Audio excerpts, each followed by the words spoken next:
transfusion therapy, if they need platelets, fresh frozen plasma, blood product, this is where you would go to get it. So this instrument here is the Vision. It does forward and reverse typing on blood. You get APOS if you didn't get the type, antibody panel, antibody identification. So next we're going to head over to chemistry, where we process most of the samples. We receive our samples right here, and they get all sorted out. And then we can take the sample from here. And most of the time, we'll put them in here to their desired location. And then the instrument will pick it up, and it'll move it along the track, and it'll take it to some of the analyzers over here. So in the chemistry area, we receive samples from in-house, out-of-house patients, and what we do is we can have complete metabolic tests, metabolic panels, electrolytes, you know, just all the basic chemistries that you would get on a routine specimen.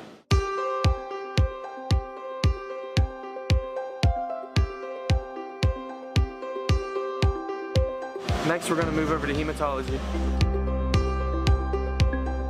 So now, in hematology, we get a lot of blood smears. When we look at a blood smear, we're looking for white blood cells, red blood cells, red blood cell morphology, white blood cell differential, so neutrophilic eggs, bands, lymphocytes, monocytes, stuff like that, anything out of the norm.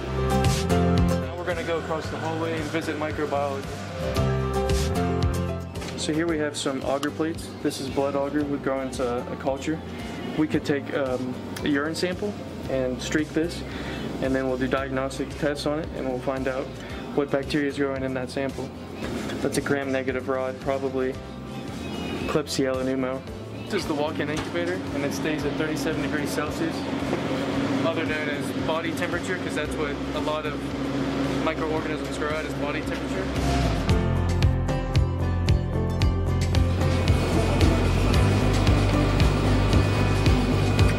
CO2 incubator, where microorganisms that grow best with CO2 are kept in here and grown in here. This is where the blood cultures are kept, all sequentially.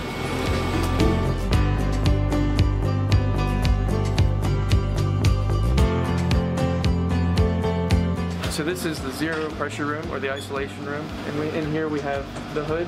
So if we're working with bacteria that's airborne or something like that, everything goes in through the vent and not out through the doors. So there's only air coming in, not going out. So we'll take our loop, get a little loop full of our sample, and then we'll streak for isolation. We streak for isolation so we can get isolated colonies. We can pull them off there, and it'll help us identify that bacteria. Thank you for checking out the Medical Laboratory Science program. For more information, go to westliberty.edu/MLS.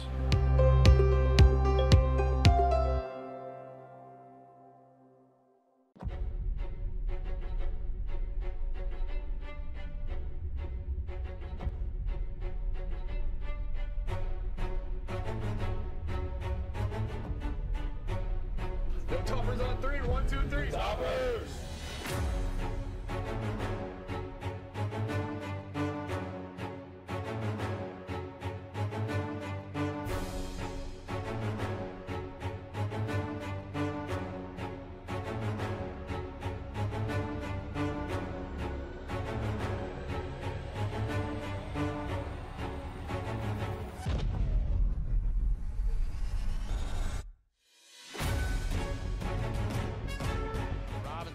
Driving on Brown, blows past him, counted as well! Rasil, 3, bullseye, huge 3! Robinson inside, hands it off. Marlon Moore, look out below! Butler thinks about the 3, doesn't take it, driving, off the window, good! Sarson, 3, got it! Oh my. Ben Sarson. Doesn't take the 3, goes baseline, up and under. Oh my. Here we go now. They are back to the Elite 8. The Hilltoppers advance to Evansville, Indiana.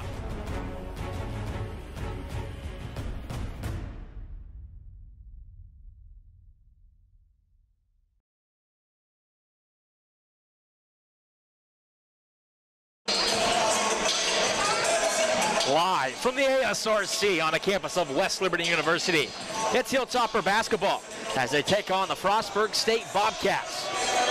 Before we get things underway, we'd like to thank our Jack Adams Hilltopper Athletic Club sponsors.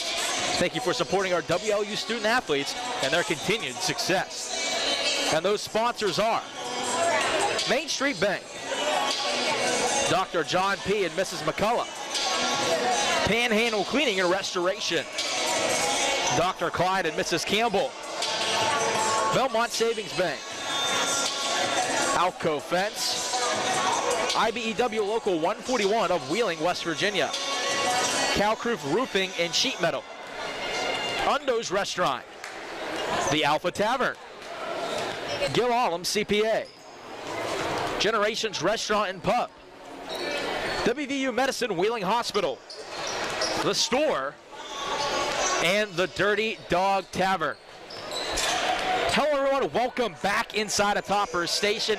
We have another matchup between Mountain East Conference foes as it's Frostburg coming here to the Hilltop. Yeah, and this has been an interesting game because this team is elected to play with West Liberty, and West Liberty's had some of their biggest scoring nights over the last 2 or 3 years. And that includes a big win down at Frostburg earlier this season, but the Hilltoppers have played so well of late, winning 8 straight games. Yeah, they're playing where we thought they would be, meaning this is a talented West Liberty team breaking in newcomers, and they're gelling at the right time. Absolutely. The number 2 ranked team in the country, the number 2 team ranked in the Atlantic region as well are these Hilltoppers.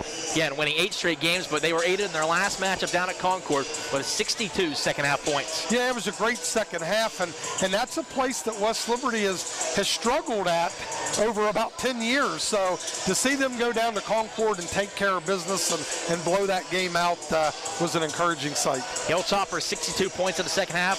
Frostburg 63 points in their last game as they fell to Notre Dame College 63, excuse me. But the Hilltoppers are looking to extend their streak against the Frostburg State. Yeah, and again, these teams that get up and run with West Liberty, it's usually going to be a long night. And if you're a West Liberty fan, you want to see that breakneck basketball, the full court pressing, and the spectacular plays. The Bobcats are looking to end their long night as well. 7 straight losses for them coming into tonight. And they knew this is a sport. When you make that transition from D3 to D2, we knew it was going to be a challenge probably, and let's give them time. This is their 4th year at the D2 level, but anybody playing West Liberty, it's a daunting task. Coach, one last time for the regular season for me. What's your keys to tonight's game? I hardly ever change it when it comes to the men's team. It is in their pressure. Can they generate turnovers, which leads to basket, or worst or best case scenario, generate turnovers, and if they don't turn it over, the game's going north and south. If West Liberty gets in the hundreds, they're almost unbeatable. Well, thank you, Coach, for your keys to the game. When we come back, we will have the Main Street Bank tip-off starters in action here on Topper Station.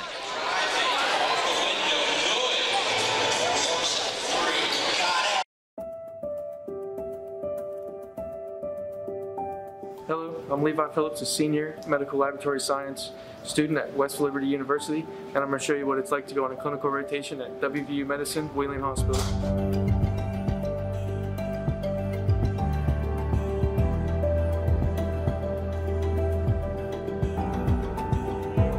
So now we're in the blood bank, and we have all the blood for patients that could be used for traumas, transfusion therapy, if they need platelets, fresh frozen plasma, blood product. This is where you would go to get it. So this instrument here is the Vision. It does forward and reverse typing on blood. You get A positive, and you get the type, antibody panel, antibody identification. So next we're going to head over to chemistry, where we process most of the samples. We receive our samples right here, and they get all sorted out. And then we can take the sample from here. And most of the time, we'll put them in here to their desired location, and then the instrument will pick it up, and it'll move it along the track, and it'll take it to some of the analyzers over here. So in the chemistry area, we receive samples from in-house, out-of-house patients, and what we do is we can have complete metabolic tests, metabolic panels, electrolytes, you know, just all the basic chemistries that you would get on a routine specimen.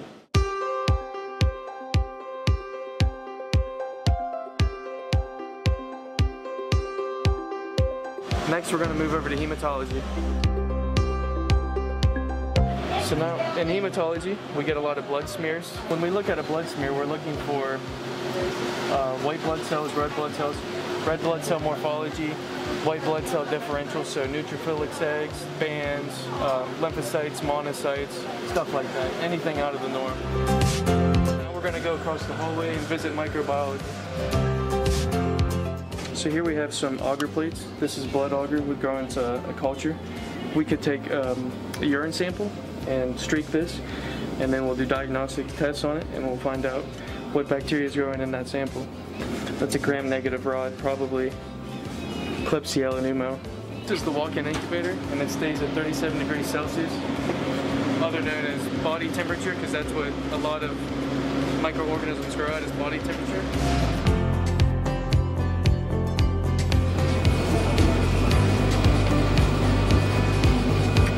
CO2 incubator, where microorganisms that grow best with CO2 are kept in here and grown in here. This is where the blood cultures are kept, all sequentially.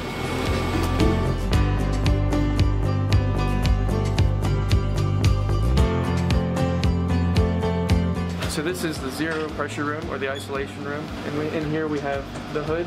So if we're working with bacteria that's airborne or something like that, everything goes in through the vent and not out through the door, so there's only air coming in, not going out. So we'll take our loop, get a little loop full of our sample, and then we'll streak for isolation. We streak for isolation so we can get isolated colonies. We can pull them off there, and it'll help us identify that bacteria. Thank you for checking out the Medical Laboratory Science program. For more information, go to westliberty.edu/MLS.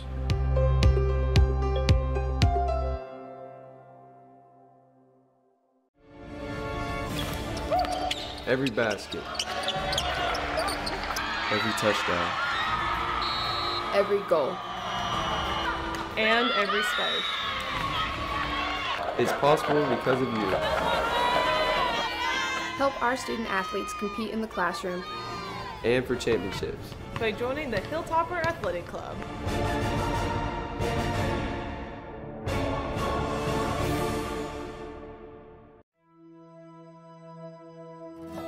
I'm Courtney Mulder, and I'm the owner of Apartment 2 Art. I'm the candle lady.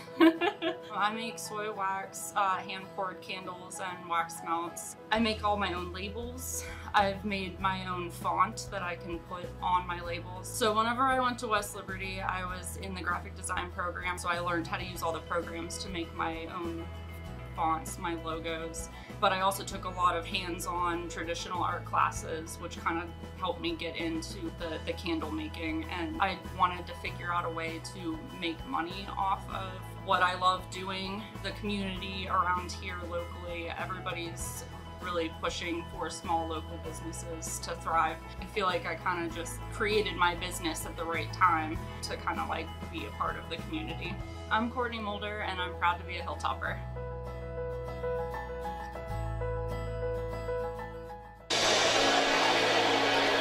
Welcome back inside of Topper Station. A few short moments away from this one getting underway. We will have starting lineups here in just a few moments. As you see everyone coming out on the floor right now, it is Main Street Bank night, so I want to say thank you to them as they sponsor our Main Street Bank tip-off.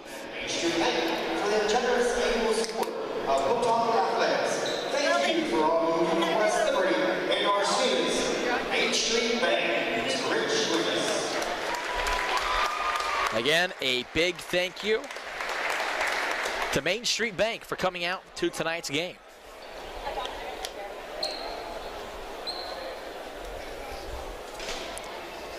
We would like to remind you always identify the fire exits and closest to your seat location in case of any emergencies. They are located in both ends. Again, one last time, a big thank you to Main Street Bank. As we soon to get ready here for the starting lineups, and we are going to start first with the visiting Frostburg State Bobcats. They come into today's game with a record of 6-18, 4-14 within the Mountain East Conference. A 16 graduate as they'll start with number 0, Kanane Bartley, the 6'2 graduate student from Miami, Florida. The number 1, Bo Sheen, the 6'2 junior from Hampstead, Maryland. And then number 4, Aji Edwards, the 5'11 junior from Washington, D.C. And then number 10, Sean Patterson, the 6'6 senior from Mandeville, Louisiana. And then rounding out the starting lineups will be, it's going to be Jahar Williams, the 6'5 graduate student from Baltimore, Maryland. Their head coach is Sean Brown. He has a record of 34-85 in his 5th season of coaching basketball. The lights come down at the ASRC. That means it's time to introduce the starting lineup for the number 2 team in the country, the 21-2 Hilltoppers. They'll start with number 1, Malik McKinney, the 6'3 junior from Bowie, Maryland. Then number 2, Bryce Butler, the 6'5 sophomore from Latrobe, Pennsylvania. Then after him will be number 10, Viktor Kovacevic, the 6'8 senior from Belgrade, Serbia. Then after him, number 23, Pat Robinson III, the 6'3 junior from Chesterfield, New Jersey. And rounding out the starting lineup, number 24, Ben Sarson, the 6'6 freshman from Pittsburgh, Pennsylvania. The Hilltoppers are coached by Ben Howlett in his 5th season here at the Hilltop. He comes into this game with a record of 121-20. The Hilltoppers will be wearing the home gray uniforms with the black numbers on the backs and front with the gold lettering. Frostburg will be in the away red uniforms with the white numbers and letterings across the fronts and backs. The Hilltoppers will go left to right. Frostburg will go right to left here in the first half. Viktor Kovacevic against Sean Patterson here for your Main Street Bank tip-off. As this one's going to be won all the way back to Aji Edwards, facing pressure right away. Eventually able to get it down the floor to Bartley. Bartley looking to go on Kovacevic. Layup is good. It's a 2-0 early lead for the Bobcats. That doesn't happen very often. Victor's been really, really good at moving his feet this season. Bartley, 18 points last game for the Bobcats. Pat Robinson has it, faces a double team, picks up his dribble, is able to find Bryce Butler. Malik McKinney towards the corner, Sarson.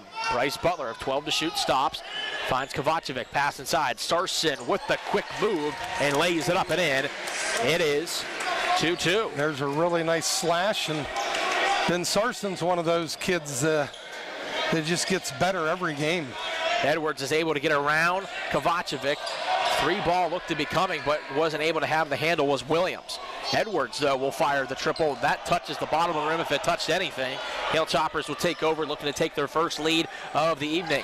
Pat Robinson dashes to the middle, finds Sarson, extra pass. Corner, McKinney doesn't take it. Top of the key, Robinson doesn't want it. Bryce Butler does, fires a triple, and the Hilltoppers lead 5-2. Good team basketball there. Passes in. Bartley has it off his leg, and the Hilltoppers force the early turnover. And that's the whole key when you're playing the teams that are where Frostburg is in the standings. It's jump on them early and make them play from behind. And then they can't be so deliberate. And it is jumping out early and changing whatever strategy they have. Malik McKinney on the left elbow, pass it underneath. Sarson kicks it right back out. Bryce Butler inside, back to Sarson, extra pass. McKinney straight away, doesn't take it, drives inside, hands it off. Bryce Butler with the finish. The Hilltoppers with the ball movements. Yeah, it's just really good team basketball. Bartley has it, poked out of his hands by McKinney, goes up strong, draws the contact with the reverse, Malik McKinney. And that's a quick timeout. As a minute and 53 seconds in, we get a timeout from Frostburg. And that's the way we want to see it. The press generating baskets. If you're Frostburg, you take one positive away from this. You were up 2-0 on the number 2 team in the country. Then you blinked, and now it's 9-2. I remember, here's an old story for you, Isaac, you being a sports connoisseur.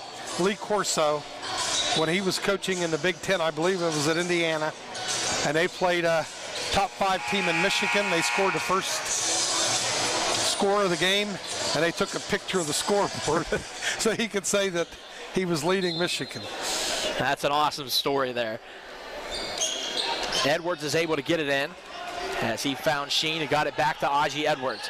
Edwards trying to go past McKinney again, grabs him. McKinney's able to fight through it, hands it off. Butler inside, draws a contact, and Bryce Butler will head to the line and shoot two. Say congratulations to Bryce Butler and Pat Robinson, both to the top 50 of the Bevo Francis Award. Yeah, I was actually going to bring that up as well, because that's a big-time award. And remember, that's not just Division II. That incorporates Division III NAIA, so there are a ton of schools. You know, there's 300 in Division II, probably 400 Division III, and another 200 or 300. That's all about 1,000 schools. And West Liberty's fortunate to have not one but two players in the top 50. Yeah, so that's, and I've said all along, you know, we all know Pat Robinson, but Bryce Butler is having a Player of the Year type season. Bryce Butler now with 7 points here early on at the ASRC. Facing pressure is Rosemay, who's able to get it across and find his man. Is eventually kicked out to Albury. Bobcats have it, looking for space. Rosemay to Sheen. Pass underneath, taking it now is Patterson. Working on Kovacevic. Drop step.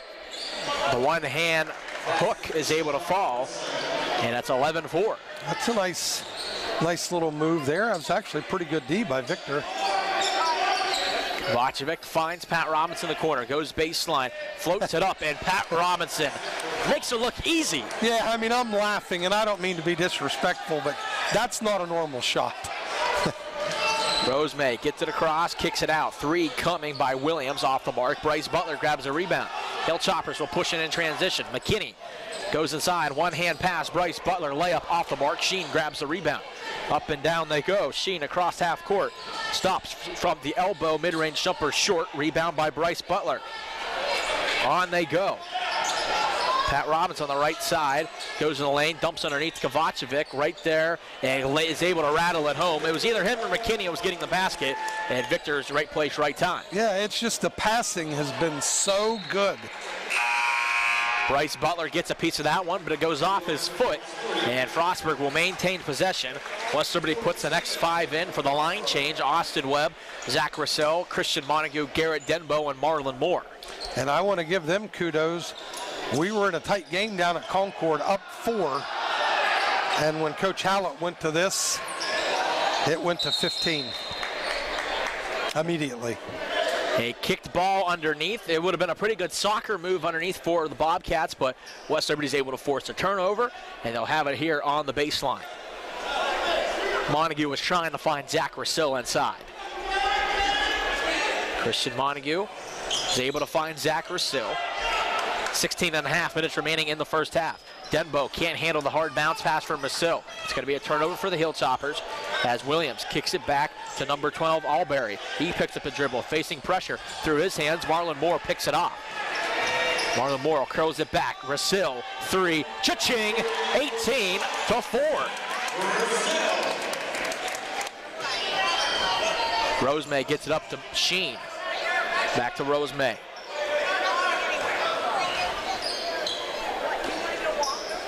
To the right side of the floor to Albury. Moving it around still. Rosemay looking to go baseline inside on Marlon Moore. Reverse lay-in is good. 18-6. West Liberty has the lead. Under 16 minutes remaining in the first half. Handoff there. Montague goes up right there, right place, right time for Christian Montague. It's been impressive so far. Sheen gets it up to Albury. Left side, Williams, 3 off the side of the rim. Marlon Moore tips it out of bounds. Possession stays here with Frostburg. You know, it's a 20-6 lead. Frostburg has 3 baskets, and all 3 baskets have been tough shots. So West Liberty's pretty much turned them over or forced them into 3 spectacular, great moves. And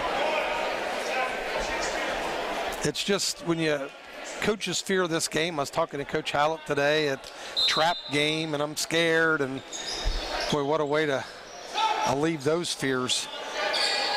Haji Edwards takes it. Newly into the game, Bailey. Back to Edwards. Handoff. Bailey back to Edwards. They continue to play pass. Edwards inside, faces 3 Hilltoppers, can't finish up over top of him. Battle for the rebound. Edwards is able to get it. 3 coming from the corner off the side of the rim.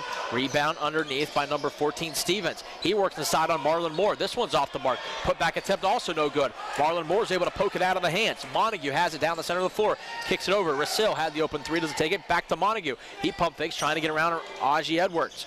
Marlon Moore, he'll fire the triple off the side of the rim. Aji Edwards with the rebounds. Floats it down the floor. Bartley looking to finish at the rim, goes up. Marlon Moore gets a piece of it, but also got a piece of Bartley as well, and he'll head to the line and shoot 2. Yeah, that was a big-time drive there by Bartley.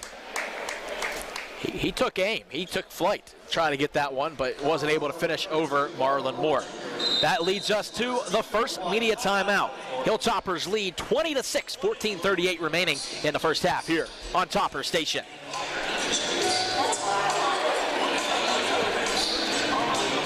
What if your bank offered new checking and savings accounts with a very low balance required, online bill pay, and debit cards issued right away? I would like that. What if that bank had extended hours every business day and were open on Saturdays and most holidays? That's incredible. And if all their accounts had low fees or no fees? That's money in the bank, the right bank. Open your checking and savings account at Main Street Bank. You deserve a bank this good.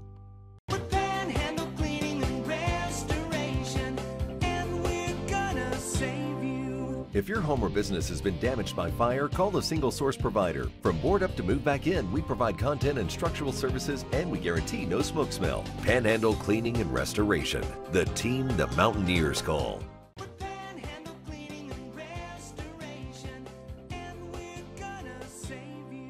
We respond to infectious outbreaks with EPA-approved disinfectants. We offer full surface and high-touch decontamination, whether your facility has had a case or you'd like a precautionary cleaning. Panhandle Cleaning and Restoration, the team the Mountaineers call.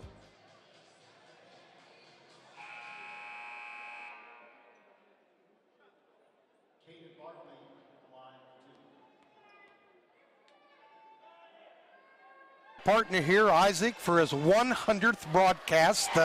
We briefly touched on that in the first game, but for the new viewers or listeners, it couldn't have been a more pleasurable experience for me. Isaac is a true profession, years ahead of his time, and you have been a great asset to our athletic department. Well, thank you, Coach. I mean, you have to give me the opportunity first to do it, and I appreciate that. And I appreciate everyone that's helped me along the way. If they'll give a huge credit to Don Clegg at Denbo corner 3, a rare miss from there, but he gives us the game notes and helps me look good as Marlon Moore finishes it off inside. Thank you to the whole Topper Station crew as well. The broadcast doesn't get on just because I'm here. The game still goes on and the broadcast still go on even though if I'm not here or not. So big thanks to everyone. Big thanks to everyone in the athletic department as well. Hilltoppers lead 22-7. 13:55 remaining in the first half. Stevens is able to take the pass. Montague almost poked it away, but it goes to Edwards. Top of the key. Swinging it around are the Bobcats. Stevens inside on Zach Rasil. A little bit of a mismatch there. Foul's going to be caught underneath about 20 seconds late as Zach Rasil almost got sent in the next week. Yeah, that's one of the more bizarre calls we'll probably see the whole season. Meaning it's either an offensive foul or a no call, and we just assumed it was a no call and was going to live with the result. And boy, that was a late one. Torrance Stevens lowered that shoulder without a doubt, but they might be looking at the score early on, which you shouldn't. You shouldn't be reffing to the score this early. And West Liberty does the line change again here, and let's see if they can get this thing going up and down again. Stevens to fire the second. This one will go around and down. And see if the Hilltoppers continue to press on the gas pedal. Sarson, left side. Bryce Butler, Victor Kovacevic. Pass inside. Sarson had position for a second, kicks it back out. Butler, open three. Cha-ching! Rattles it home, 25-9. Really nice play, Ben Sarson there. Takes the ball to the block and then throws a laser pass back out. Edwards traveled, got away with it, but Pat Robinson's able to take it away, spins away from him, goes inside, kicks it out. McKinney, open, 3, off the back iron, battle for the rebound, and McKinney gets his own board. Robinson, he'll try from 3. That one touches every part of the rim but won't fall. Torrance Stevens grabs the rebound. Yeah, 2 tough breaks there on shots that looked in from up here. Bartley has it, doesn't take the 3, gets Kovacevic up in the air, can't finish it off though, grabs the offensive board, and who able to get the putback. Bryce Butler on the right side, 10 points already for the West Liberty guard. Pass into the quarter from McKinney trying to find Sarson's poked out of bounds by Bartley. West Liberty will have it on the sideline. Frostburg is going to the zone. See if what this does to West Liberty's offense. Robinson, Butler, 3, got it again, 28-11.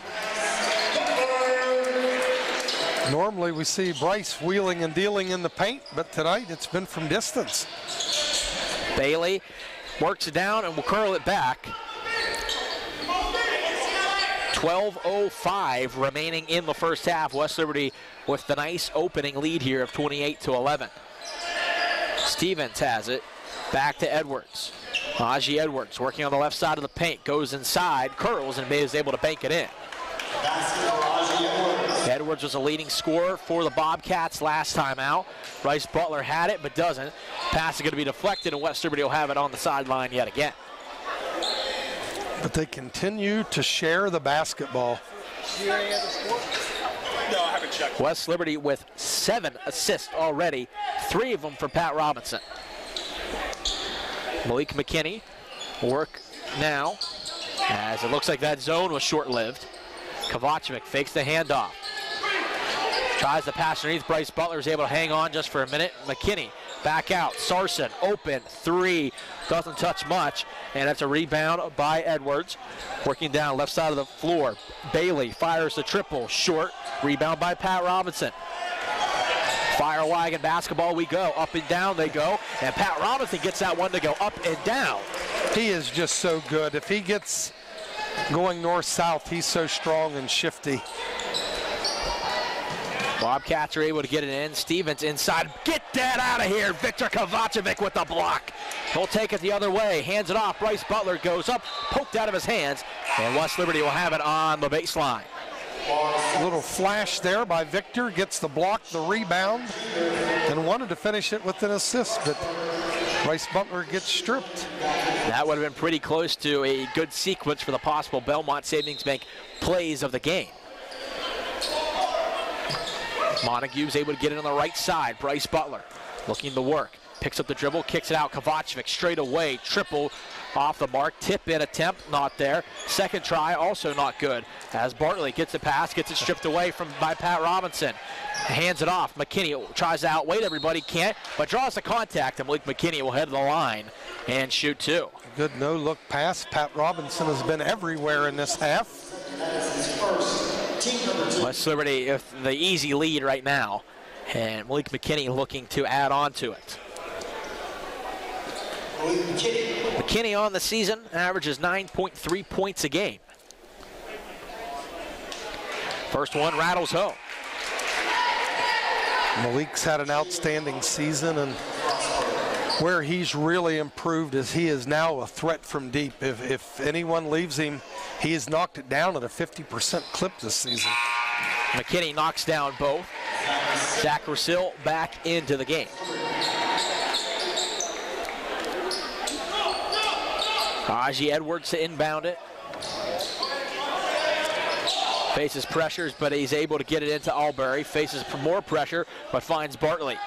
Bartley gets it across half court, looks to curl it back, will now go inside. Looking to go on Kovacevic. Tried to slam, but that's just a nice rebound for Zach Rusil out of it. Hilltoppers have numbers going the other way. Rusil, Montague, open, 3, short. Kovacevic goes for the tip-in. He's able to grab the rebound. Another good pass. Montague again, 3, rattles, touches every part of the rim, but won't fall. Even the shots that aren't going in are looking good. Oh yeah, that's the third one that has been completely down and out. Getting it across half court, about 2 seconds to spare. Pass inside, Montague picks up the foul, as going up for that was Sean Brown Jr. As Brown Jr. will head to the line after the media timeout. West Liberty rolling early as they lead 32-13, 9:57 remaining in the first half here on Topper Station. BSB tip of the day. Your bank should have a good rewards program. Kasasa Tunes gives you rewards for iTunes, Google Play, and Amazon, depending on how you use your checking account. That's Kasasa Tunes at Belmont Savings Bank. All right, now you're just like Danny, huh? They'll probably never know about his thousands of hours of on-the-job training. Here you go, Daddy. Or that he spent as much time in the classroom as someone with a master's degree. You and I know he's one of the experts when it comes to electricity, part of a team committed to doing the job right. They call him Dad. You call him the electrician right down the street. IBEW, the power professionals in your neighborhood. Welcome back inside of Topper Station, 32-13. West Liberty has the early lead. As take a quick look around the Mountain East Conference real quick while we have a minute. As Davis and Elkins have the 14-13 lead over Glenville State at this time. It's a 22-19 lead for Wheeling at home against Fairmont State. And that's all we'll have for now as we have 3 throws upcoming.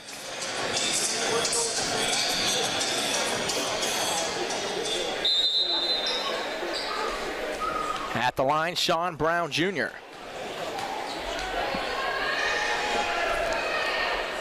First free throw off the mark. I just have a small feeling that his dad is the head coach.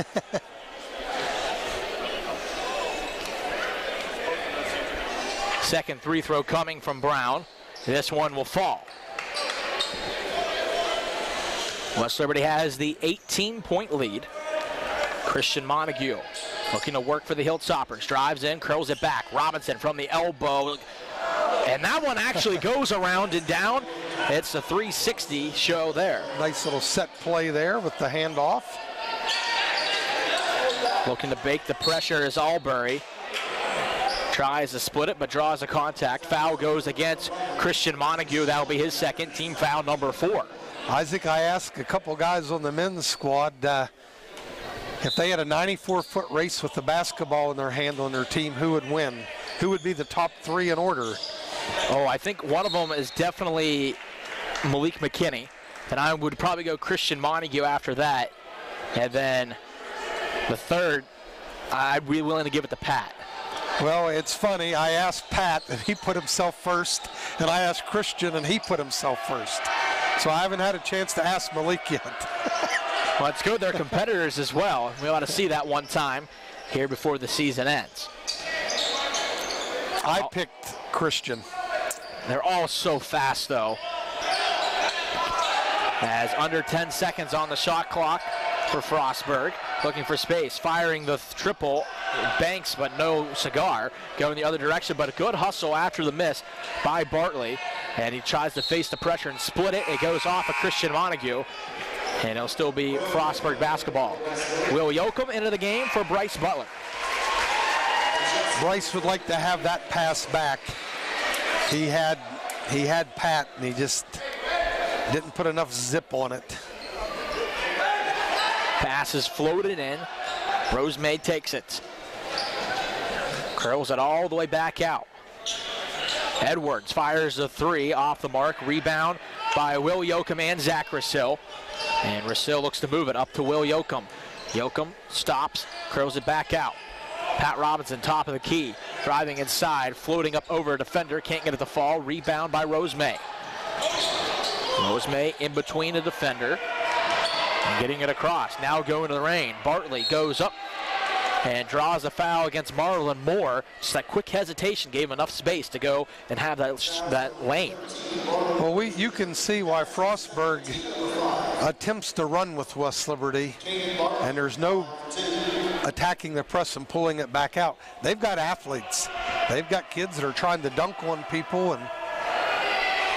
but it's just hard. If you're not on your A game, it's really difficult to play this style with West Liberty. Even if you are on your A game, It's still not easy. You could be on your A game shooting well, and all of a sudden you look and you're down by 10. Now West Liberty's hitting one of these little stretches here where they go asleep a little bit. Let's see if they can generate a couple baskets here. McKinney down the floor to Marlon Moore. Pass inside. Malik McKinney off the fingertips and out of bounds. And it's a turnover for the Hilltoppers. It's nice to see Will Yo come out there again, trying to, after not playing for over a year, trying to get comfortable again. Bobcats have it. Rose May with 8:10 remaining in the first half. West Liberty exploded early. His cool down since. Haji Edwards with 10 to shoot. Edwards looking as it seems, able to switch, goes inside, floats it off the backboard and in. A good basket by Haji Edwards. That's a nice finish. Zach Rasil to Will Yoakum. Yoakum's able to find McKinney to the cutting Marlon Moore inside. Euro step and gets the finish. Marlon Moore. It's a nice finish. Marlon cutting and little dipsy doodle reverse spin. Rosemay drops it off in the slam by Carroll. Montague to Marlon Moore on the right wing to Will Yoakum cutting inside. Is going to be able to get knocked down. Foul goes against number 11, Sean Brown Jr. That'll be his first. I'm encouraged that Will saw that gap and tried to explode through it. It's good he got back up quick too. That was team foul number 3 against Frostburg. Pass inside, Yoakum trying to battle, floating it up off the mark. McKinney's putback attempt also won't fall. Edwards able to grab the rebound, trying to break the pressure. Rosemay has it, curls it back out on the right side, now he'll go. Rosemay doesn't like it, back again. Edwards inside, going, floating it up, is able to push off there and get room against Kovacevic. It's back-to-back nice hoops there. Left hand. McKinney is able to find Kovacevic, 20 to shoot for the Hilltoppers. Sarson will fire. He's going to be knocked down. And a flop warning is going to be called on Ben Sarson.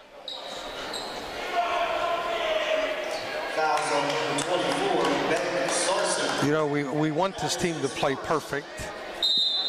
And it's not going to happen, but they just occasionally get in these lulls, just little lulls where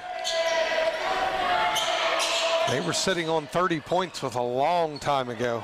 Bartley, no look pass, finds Edwards for 3, and it gets it to fall. The first triple to fall for the Bobcats this evening. Robinson for answer. Off the mark, rebound by Edwards. Gets it up to Bartley. Bartley back to Edwards.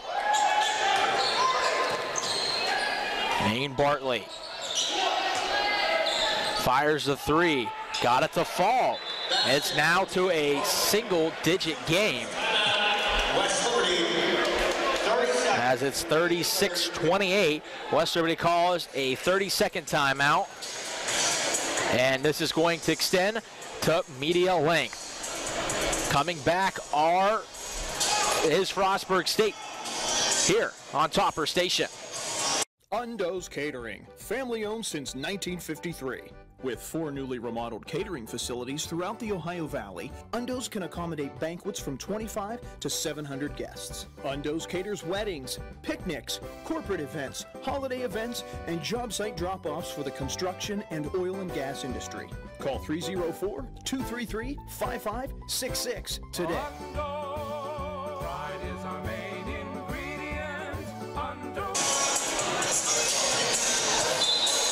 They fooled me, not a media timeout. So we're back to action here, just a simple 30-second timeout. Malik McKinney has it for the Hilltoppers, looking to get back into a groove as it's 36-27. It's been a 13-2 run, Isaac.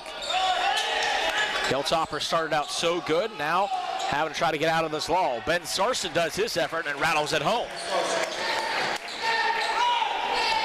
Going the other direction, battling underneath, trying to drop it back. Eventually able to get it is Brown Jr., but loses it. McKinney wants to run. No look pass. Pat Robinson lays it up and in.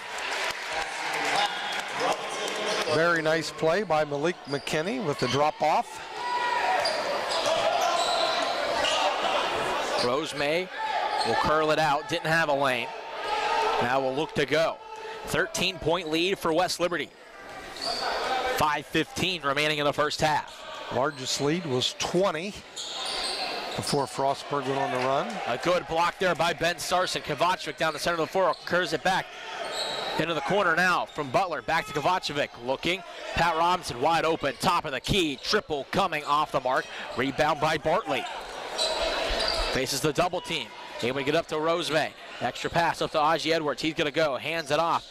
And the basket underneath is going to be no good, as a good block again by the Hilltoppers as Carroll tried to finish it. Backdoor pass. McKinney saves it in bounds, and it goes out of bounds. And a little bit of air time on the bench there for the Bobcats, as that one was trying to be saved from going out of bounds.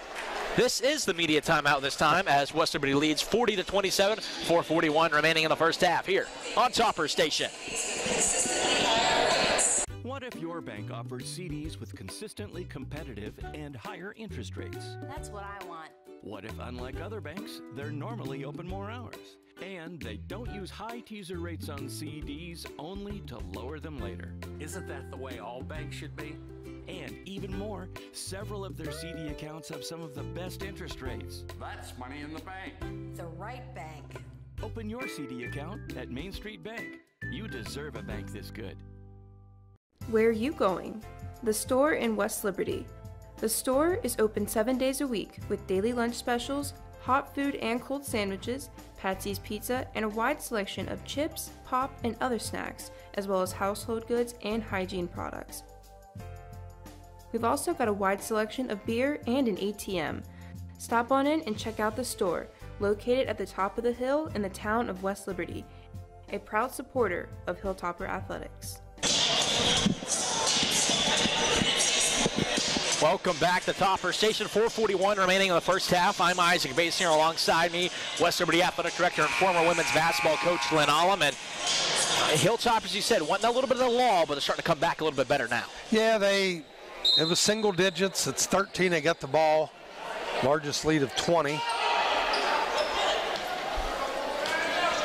Hilltoppers able to get it in as Ben Sarson hands it off to Malik McKinney. 15 to shoot for the Hilltoppers. As Pat Robinson goes around.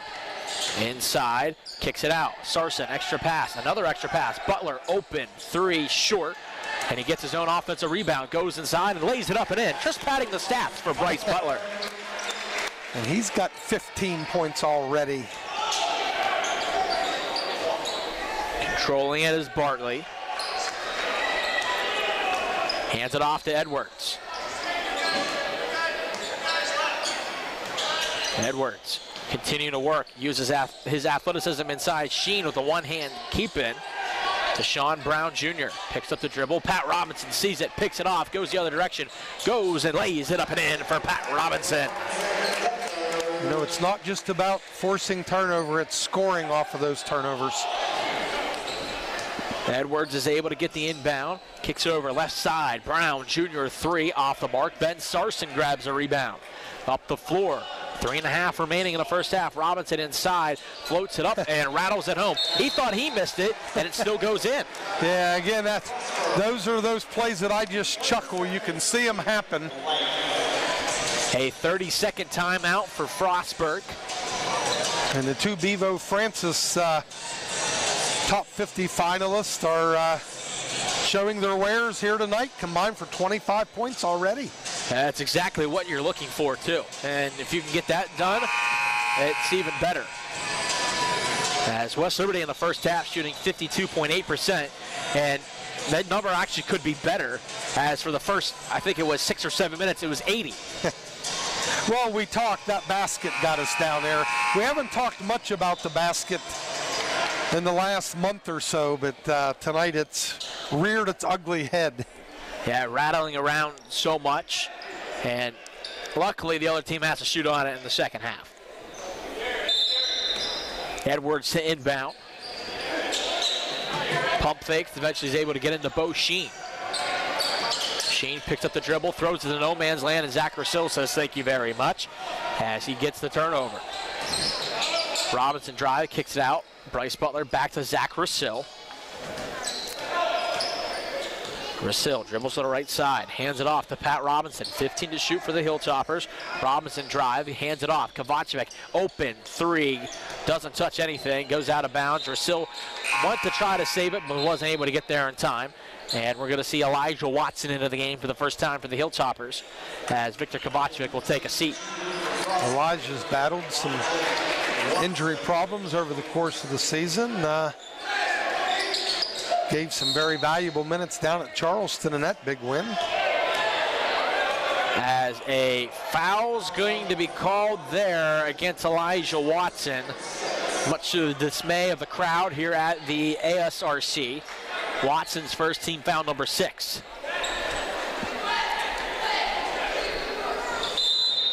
And we'll reset it.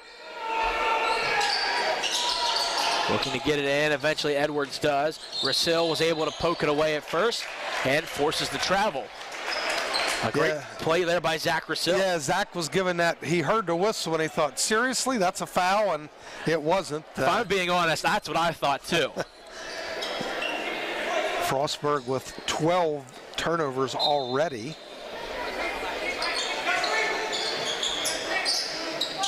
Rosillo fires it all the way back to Garrett Denbo. Denbo dribbles around, finds Pat Robinson. As Robinson waits, 10 to shoot for the Hilltoppers. Robinson at the right hand, goes to the left, drives inside, floating it up, draws the contact, can't get the and one, but he'll go to the line and shoot 2. He is, and I say it so often, but he's kind of a freak of nature physically with his strength, and if he just gets the slightest advantage to that left hand, he's going to find a way to power through it. That play was called creating something out of nothing. Well, they had a set play call, and they couldn't make the entry in the high post, and he elected to just find his way to the basket. Robinson's first free throw off the mark. Austin Webb will come in for him if he knocks it down.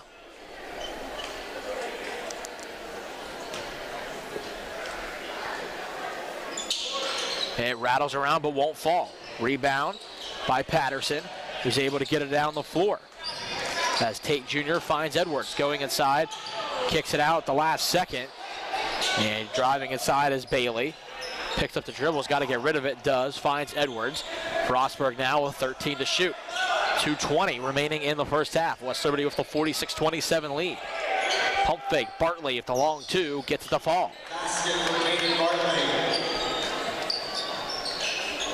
Bryce Butler, the left side, Elijah Watson. Good pass underneath, and a great finish there by Garrett Denbo on the reversal. Yeah, somebody may have set a good back screen there, and Elijah has his head up. And Bartley has numbers, going, floating it right down the center, and rattles it home. 48-31, West Liberty has the lead.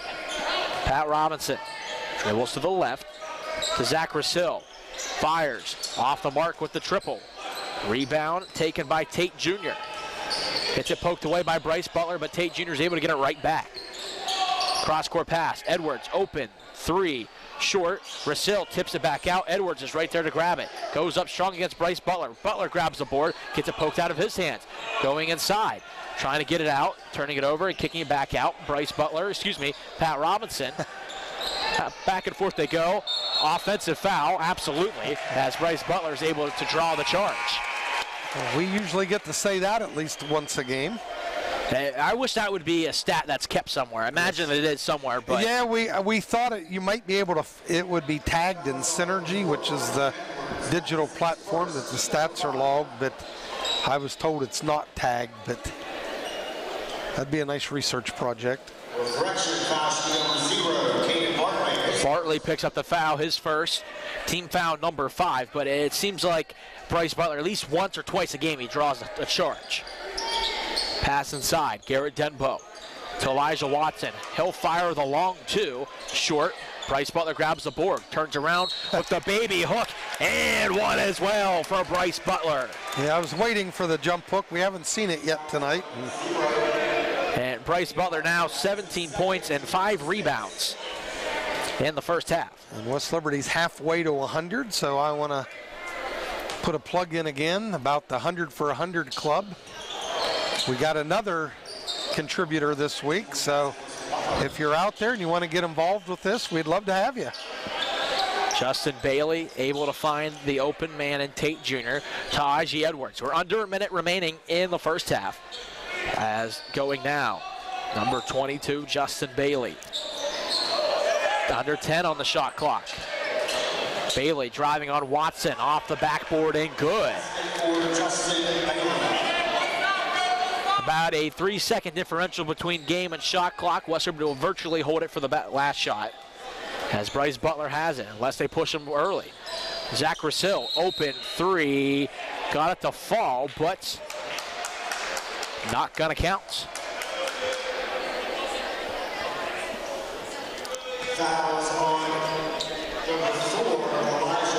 Foul goes against Elijah Watson. His second, team foul number 7. No free throws because it was an offensive foul. Edwards fires it in, gets it up to Bartley. Shot clock is off as we're down to 15 seconds. Bartley wanted to hand it off to Edwards, wasn't able to get it over to him. Webb playing tight defense on him, wide open underneath, going up to finish, but won't get it to fall as another late whistle comes in after the block from Garrett Denbo. Is there a technical? I think there might have been. I think it's against Frostburg. And I don't know what much more you could ask for. You got in the foul call, which it must have said something to a West Liberty player. That's the only thing I can really matter or think of. Zach Rasil will shoot the free throws against the bench. Team foul number 7. Rasil will shoot it. Knocks down the first. He'll shoot one more.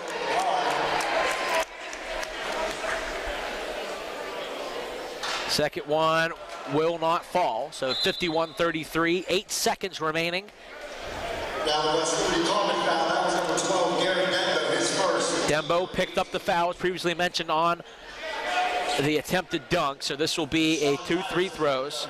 Patterson will shoot them. Now let's see what type of shot West Liberty can get to conclude the half here. They do not have a true point guard in the game. First free throw is good. And another timeout for Frostburg. Apparently they said we're going to use them all in the first half, as they'll have one going into the second half. It's one of the more unusual timeouts we'll see the entire season. I've seen it once at a basketball game. It was a high school basketball game where a coach called all of his timeouts in the first quarter.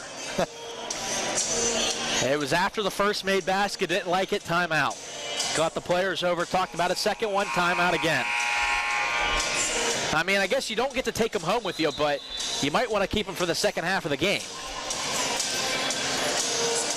So timeouts, West Liberty has 3 left. And I don't think I'm questioning even the use of that many timeouts and a half. I just don't know, with 8 seconds left shooting a free throw, you're already matched up defensively. But obviously there's a reason we're not down there, so we don't know why. Unless you're planning the miss and try to get another basket out of it, but I don't advise that right now because it's still the first half.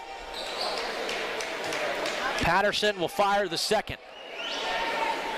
It's good, so West Liberty have 8 seconds. See where they can get to end the half. Bryce Butler will take it. He's got to hurry it down the floor. 5 to shoot for Bryce. Bryce hands it off. Rasil from deep for 3. Off the mark, tip it attempt. Won't fall for Watson. And that's how the first half of play ends. Coach, what are your thoughts on the first half? It's just West Liberty. They were up 34-14, so they got out to such an incredible start. But things have kind of come to a grinding halt. And Coach Hallett's not going to be happy at halftime.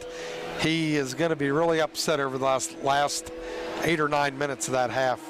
When we come back for second half action, we will have halftime stats and second half action here on Topper Station. Today at Belmont Savings Bank, let's talk stability. You know, like how we've been operating locally,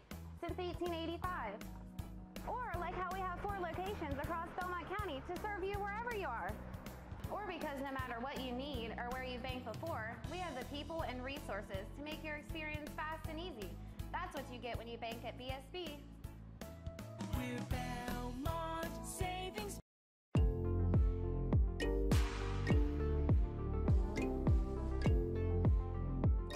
Ladies and gentlemen, welcome to the West Liberty University Highland Center. I'm going to be your tour guide today. My name is Phil Carl and I am the newly appointed Director of Facilities here. So what does that mean? Where are we and what happens here? So whether you knew it or not, since 2009, West Liberty University has had roughly a 12,000 square foot presence at the Highland Center. We're right across the street from the Marquee Cinema, snuggled right up next to the Fairfield Inn, and are conveniently located right above DeCarlo's Pizza, so you can entertain, stay, eat, hang out at the Highlands with West Liberty. So as the Director of Facilities, my charge has been to figure out what this facility will be for the future of West Liberty and the Highlands community at large. And moving forward, we want to be a better community partner and offer a wider variety of services. So if you've got a couple of minutes, come with me. I'm going to show you around the facility and we'll lay out a couple ideas for what West Liberty is planning for this facility and how it can better engage with the community. One of the beautiful things about this facility is right next door there's a 4,000 square foot event room that is maintained by the Ohio County Development Authority. And luckily for us, we have awesome county commissioners that have already spoken to us about a shared partnership utilizing that room, and then the opportunity for West Liberty to engage with breakout rooms. So you could have an event next door, come over here for some breakout sessions, and spend all of your time in one location. And as we move down the hallway, one of the first rooms we come into is room 209 that shares space with room 210.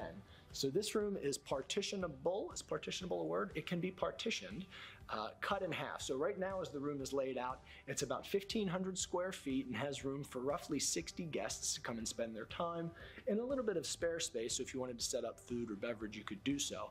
And like all of the classrooms at the Highlands, it's set up with smartboard technology, projector screens, laptop stations with Apple TV, and it's really a plug-and-play solution. So right now this room is kind of used as our flex space. If you want to have an event to come in and entertain, a continuing education sort of thing, there are customers that come in to take certified testings on the weekend, and it's really just a great open space that is very, very convenient, and again, that it can be partitioned. So this room can go from 1,500 square feet in a large room of 60 to 750 square feet in a room of 30 in just a matter of seconds.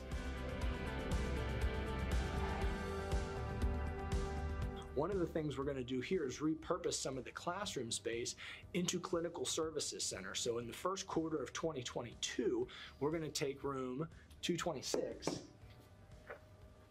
which is roughly 750 square feet. We're going to clean all of these tables out, and this is going to become the first Highland Center clinical services area. And we're going to put in a waiting room, there's going to be a reception desk, there's going to be soundproof private office space in the back. So the idea is a couple of days a week, our behavioral health services and our hearing and audiology services will share time here, so that if you have behavioral health needs, if you needed to see a clinical therapist, or if you have hearing and audiology needs, you can come to the Highlands and utilize those services from West Liberty University.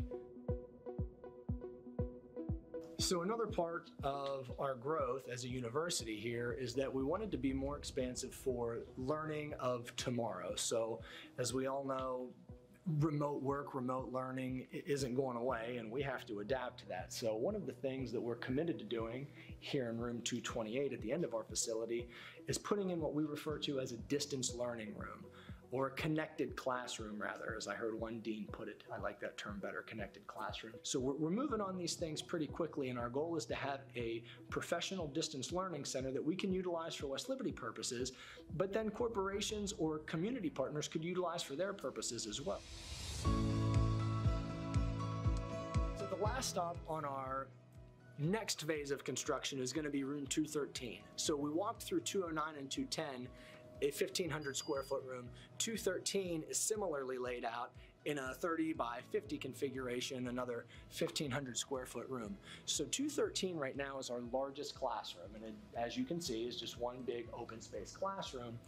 But what it will be in a matter of months after we clean it out is a certified testing area. So what we're committed to do in the next 4 to 6 months is completely renovate this room as you see it now, with a reception desk for a proxy, storage locker so you can empty your pockets and keep your belongings safe, and then a room of roughly 15 to 20 cubicles with security cameras and technological updates so that a person can log in with a computer, take a test securely, get their things when they're done, and not have to travel an hour to 2 hours away to get that type of secondary certification that they may need.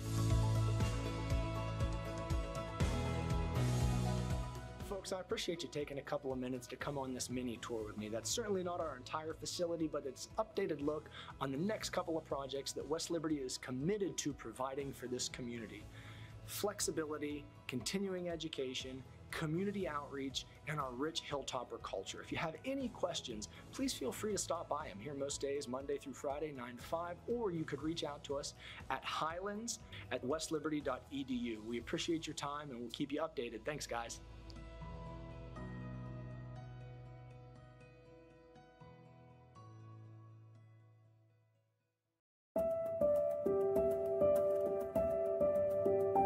Hello, I'm Levi Phillips, a senior medical laboratory science student at West Liberty University, and I'm going to show you what it's like to go on a clinical rotation at WVU Medicine, Wheeling Hospital.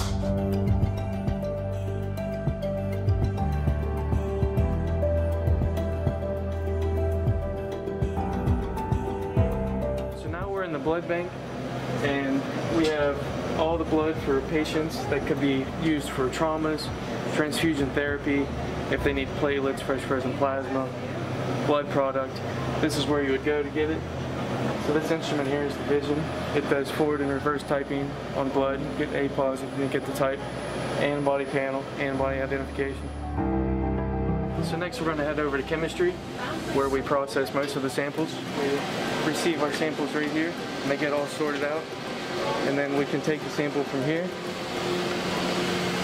And most of the time, we'll put them in here to their desired location, and then the instrument will pick it up, and it'll move it along the track, and it'll take it to some of the analyzers over here. So in the chemistry area, we receive samples from in-house, out-of-house patients, and what we do is we can have complete metabolic tests, metabolic panels, electrolytes, you know, just all the basic chemistries that you would get on a routine specimen.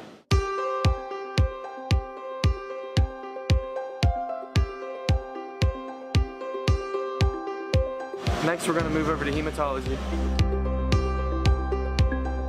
So now, in hematology, we get a lot of blood smears. When we look at a blood smear, we're looking for white blood cells, red blood cells, red blood cell morphology, white blood cell differential, so neutrophilic eggs, bands, lymphocytes, monocytes, stuff like that, anything out of the norm. Now we're going to go across the hallway and visit microbiology. So here we have some agar plates. This is blood agar. We grow into a culture.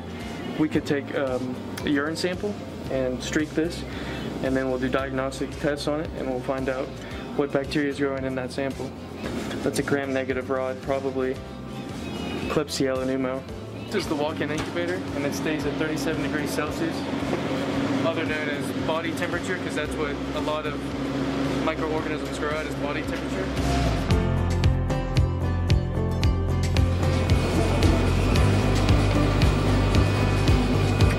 CO2 incubator, where microorganisms that grow best with CO2 are kept in here and grown in here. And this is where the blood cultures are kept, all sequentially.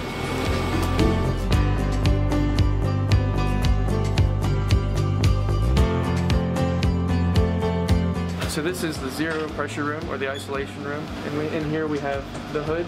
So if we're working with bacteria that's airborne or something like that, everything goes in through the vent and not out through the doors. So there's only air coming in, not going out. So we'll take our loop, get a little loop full of our sample, and then we'll streak for isolation. We streak for isolation so we can get isolated colonies, so we can pull them off there, and it'll help us identify that bacteria.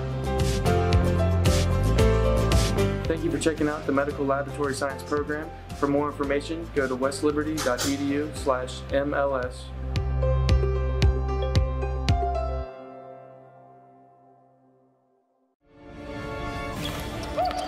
Every basket. Every touchdown. Every goal. And every spike. It's possible because of you. Help our student athletes compete in the classroom And for championships. By joining the Hilltopper Athletic Club.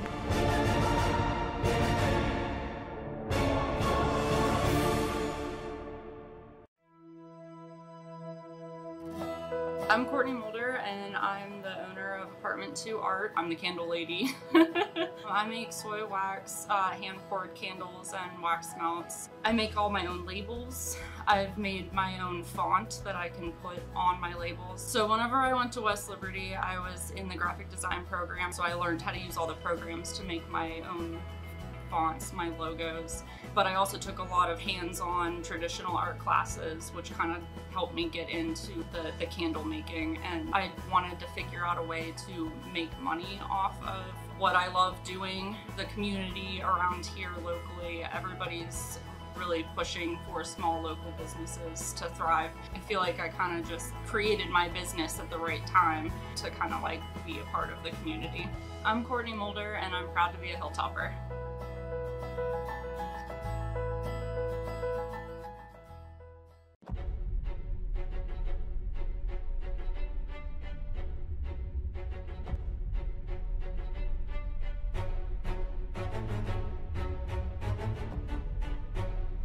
No toppers on three. 1, 2, 3. Toppers!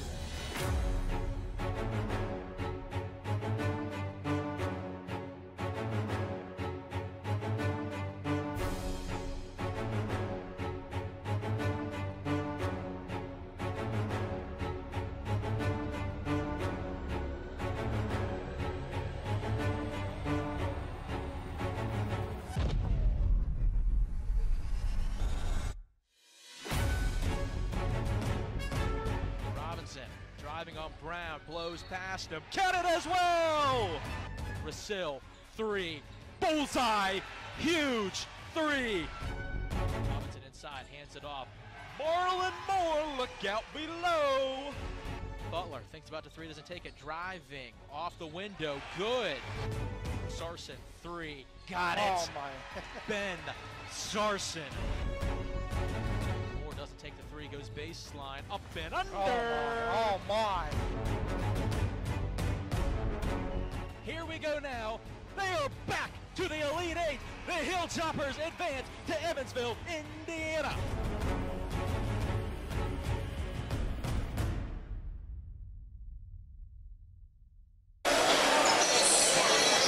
Second half action about to get underway as the players are back on the court. Let's take a look at the stats from the first half of play as West Liberty has the 51-36 lead. West Liberty with 12 assists compared to Frostburg State's 2, but the Bobcats are out rebounding the Hilltoppers 22-18. Let's take a look at the individual stats from the first half. As the leading scorer for the Hilltoppers in the game, Bryce Butler, 17 points. And Bartley on the other side with 14. Pat Robinson with 3 dimes to go, along with Rose Mays 1. And rebounds, Bryce Butler with 5. Aji Edwards with 7. You know, the numbers, Bryce obviously has gotten off here early with 17 quick points. Pat Robinson with 10. It was just too easy for West Liberty at the start of the game. And I've seen it happen, and that's when you're a great team, you set yourself up for this, but it was 34-14, and it was just too easy. And then once you come to a halt, it's hard to get it going again. And I think West Liberty will, so I'm not in a panic here, but it's frustrating as a coach. It is tremendously frustrating.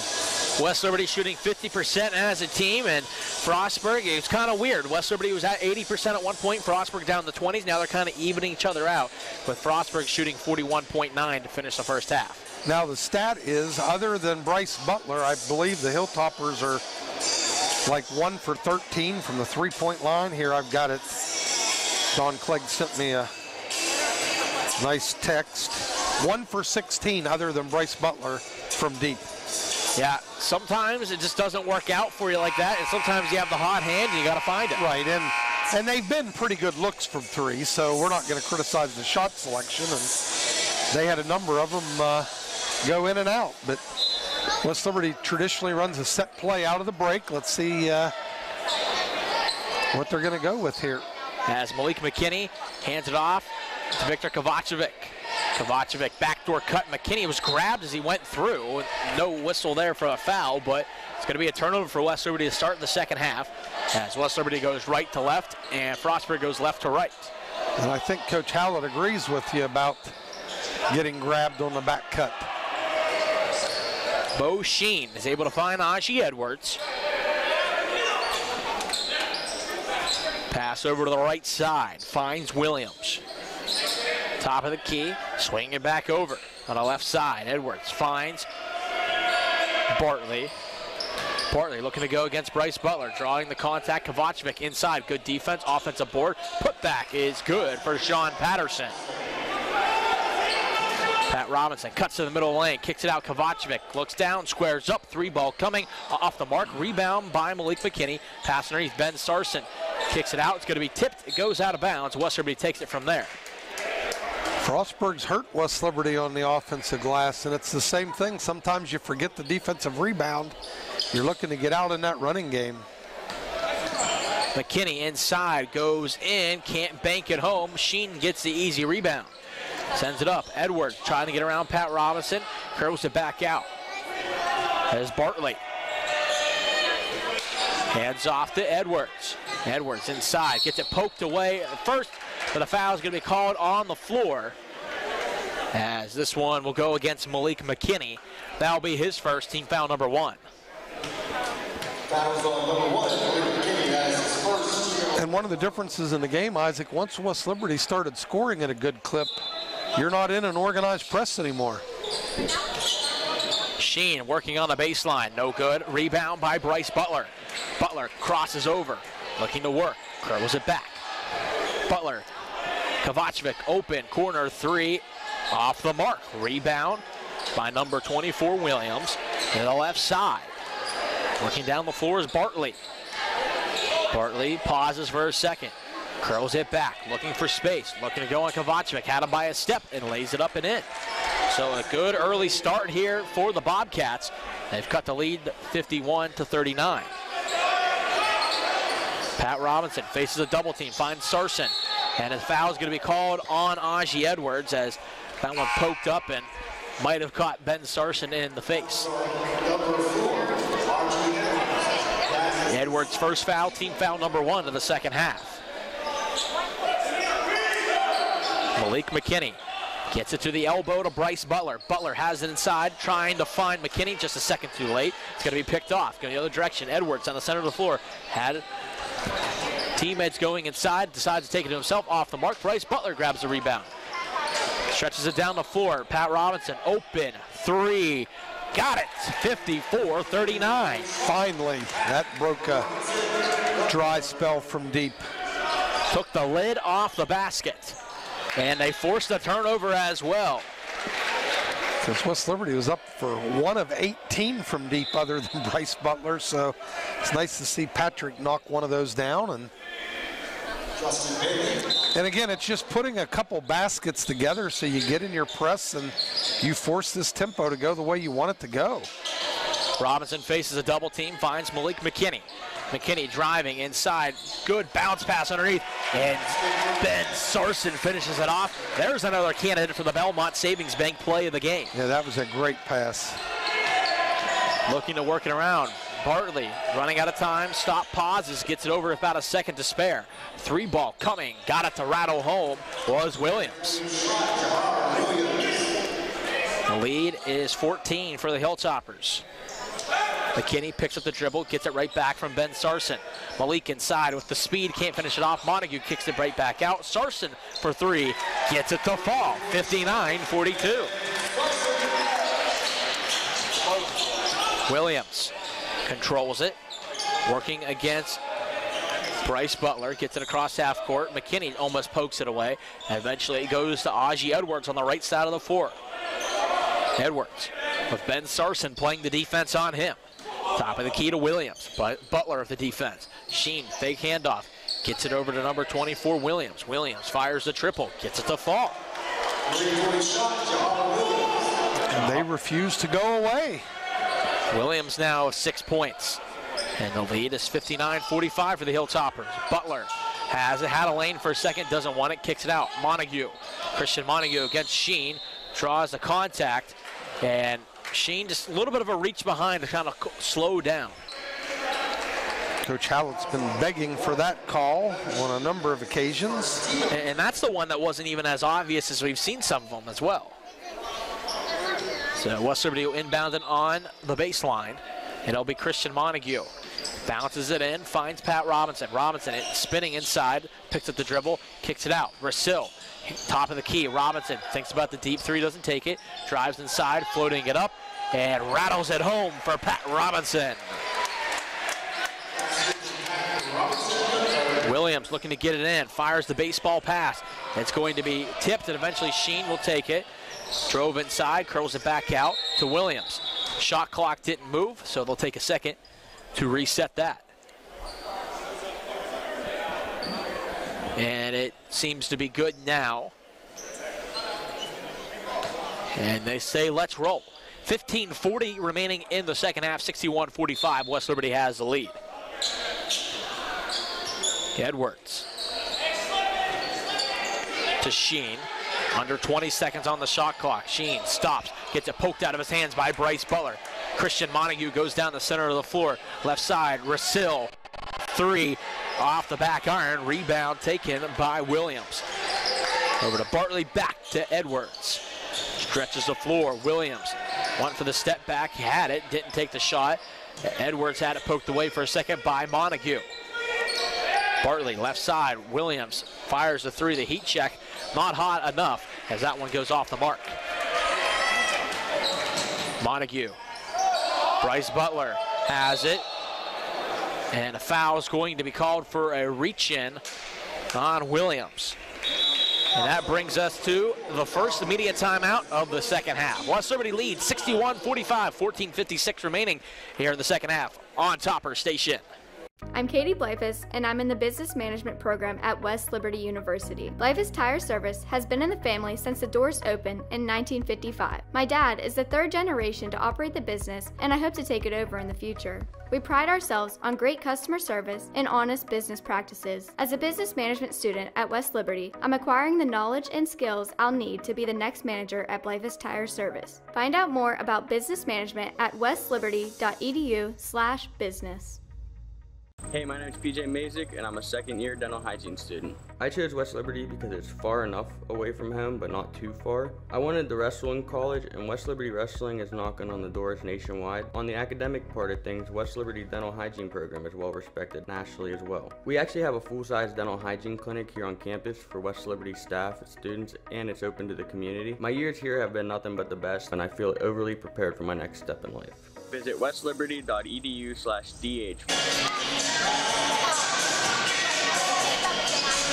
61-45, West Liberty has the lead. I'm Isaac Basinger, alongside me, West Liberty Athletic Director Coach Lynn Olam.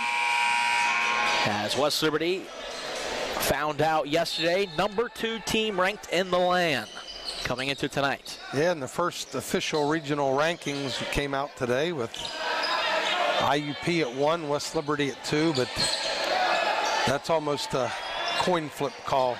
Rasil, nothing but nylon, makes it 64-45, and yeah, that race is not anywhere close to being over with. That was pass interference, and Zach Rasil is still able to fight through it. Good pass underneath. Kovacevic finds Marlon Moore, who finishes it off. Passes in Aji Edwards, faces a double team right away. Eventually he's able to get it down the floor, working it out. Edwards pump fakes the three, going off the iron, doesn't fall, so it's rims again. Yeah, fortunately it's against them now. As Victor Kovacevic floats it inside, Marlon Moore goes up and lays it up and in. Back-to-back baskets and a back-to-back assist for Victor Kovacevic. And this one goes out of bounds, and another turnover here for Frostburg, and this is a little bit more what we're thinking about. And that's going to be the last timeout for Frostburg. And this will extend into a media timeout, I believe. It turns into a media length. That's Frostburg's last Yes, it does. 68-45, West Liberty leads with 13:58 remaining in the second half here on Topper Station. What if your bank offered new checking and savings accounts with a very low balance required, online bill pay, and debit cards issued right away? I would like that.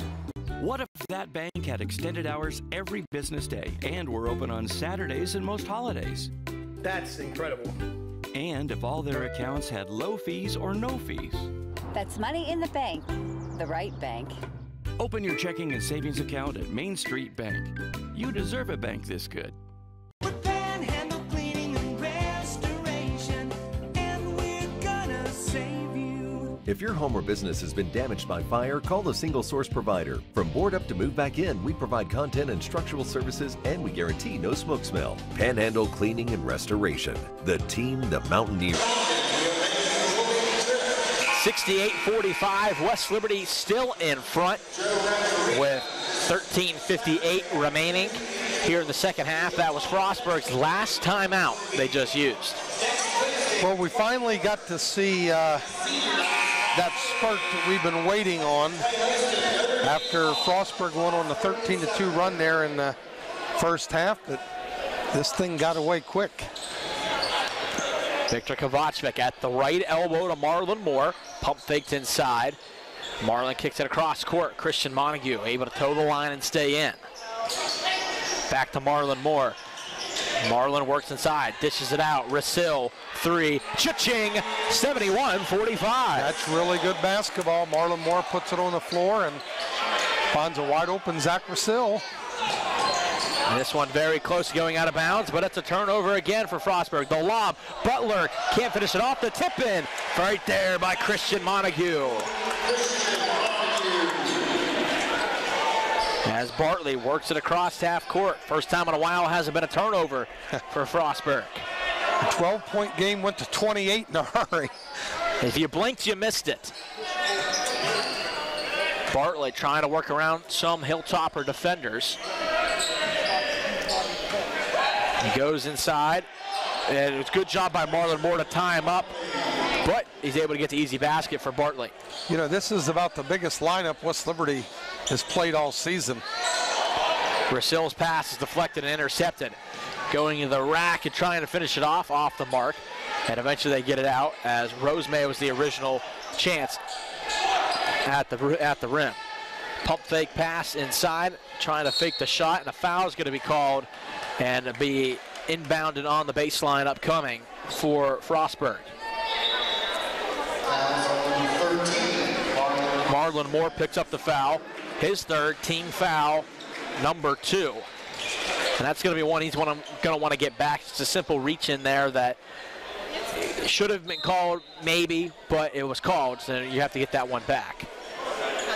Frostburg running out of time, 7, okay, as they do get it in. And Stevens has it, kicks it all the way back out to Bartley.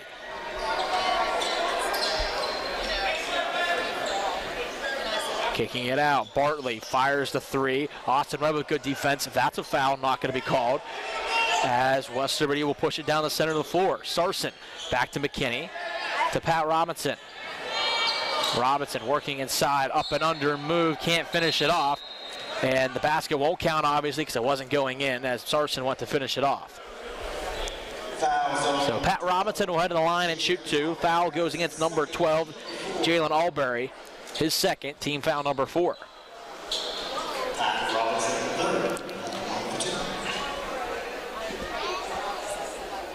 Pat tied with Bryce Butler, 17 points on the evening.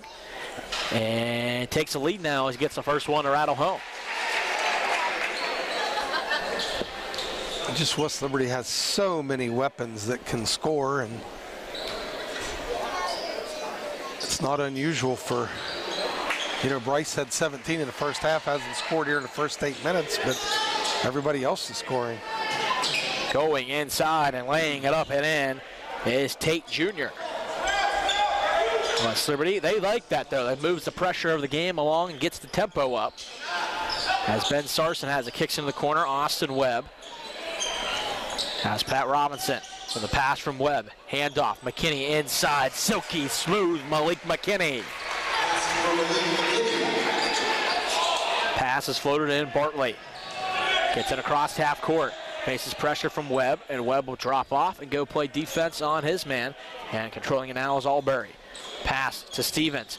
Look to work inside. He's going to lose it. Out of bounds off of a heel topper. Possession stays here for Frostburg as Garrett Denbo questioned, and the official correctly looked at him and said off the back of the jersey. Yes. Albury gets it in. Finds Tate Jr. to Connor Sheen. Excuse me, Bo Sheen. Edwards just outside of the elbow gets it to fall. 77-51, 11 minutes remaining here at the ASRC. Ben Sarson all alone, top of the key, 3 ball short. Austin Webb grabs a rebound, pass it right there to finish it off. Ben Sarson. Nice cut, Ben Sarson, and nifty little pass by Austin Webb there. Sheen drives in, curls it out. Aji Edwards lowers the shoulder, and he gets it poked away as Sarson eventually gets it, and McKinney's right there to take it. West Liberty looking for their first 30-point lead of the half. McKinney goes inside, draws a lot of contact. Again, no whistle. As going the other length of the floor and laying it up and in is Michael Tate Jr.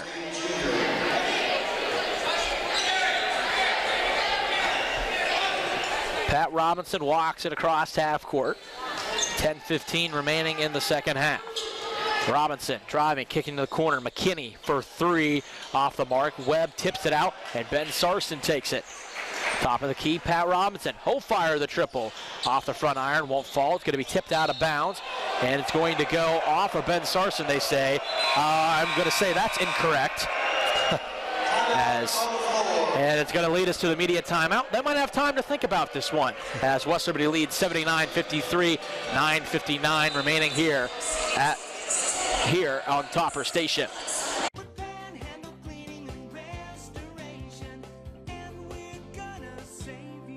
We respond to infectious outbreaks with EPA-approved disinfectants. We offer full surface and high-touch decontamination, whether your facility has had a case or you'd like a precautionary cleaning. Panhandle Cleaning and Restoration, the team the Mountaineers call. BSB tip of the day. Your bank should have a good rewards program. Kasasa Tunes gives you rewards for iTunes, Google Play, and Amazon, depending on how you use your checking account. That's Kasasa Tunes at Belmont Savings Bank. All right, now you're just like Daddy, huh? They'll probably never know about his thousands of hours of on-the-job training. Go, Daddy. Or that he spent as much time in the classroom as someone with a master's degree. You and I know he's one of the experts when it comes to electricity, part of a team committed to doing the job right. They call him Dad. You call him the electrician right down the street. IBEW, the power professionals in your neighborhood. Didn't change her mind. West Liberty will be guarding the inbound with 9:59 remaining in the second half as West Liberty leads 79-53. Picking up the dribble, trying to run out of time, or forcing them to run out of time are the Hilltoppers, getting it across, and that hasn't been called 3 ways going the other way for West Liberty. That's called reffing to the score right now as West Liberty still has the 79-53 lead and a foul called against the Hilltoppers. Denbo picks up the foul, his second, team foul number 3. You know what's funny? We're all sitting here, and West Liberty has not had a good shooting night. And they're still shooting 50% from the floor, but so much of that was built off of the steals and the easy layups. Pat Robinson finds Malik McKinney. McKinney to Pat Robinson. Robinson hands it off. Denbo fires the 3. Cha-ching! 82-55. His first triple of the game. And it wasn't from the corner either, which he's been so good at this season. He's given him a nice lift as a freshman this season. He's been a deadly threat from downtown. 3 ball coming. Williams knocks it down. Pat Robinson slices and dices his way through, laying it up and in for Pat Robinson. Edwards the other way. Williams fires another 3, gets it to fall. Just no recognition he's going to pull it every time, and they're tough shots, but he's made a bunch of them. Sarson wide open for three. The answer off the mark. Denbo grabs the offensive board, kicks it back out. Malik McKinney looking to work, hands it off, and of course it's going to be an offensive foul. I don't know if you can have an offensive foul and a flop warning on the same play, but I think you could have there. As McKinney picks up his second foul, team foul number 4.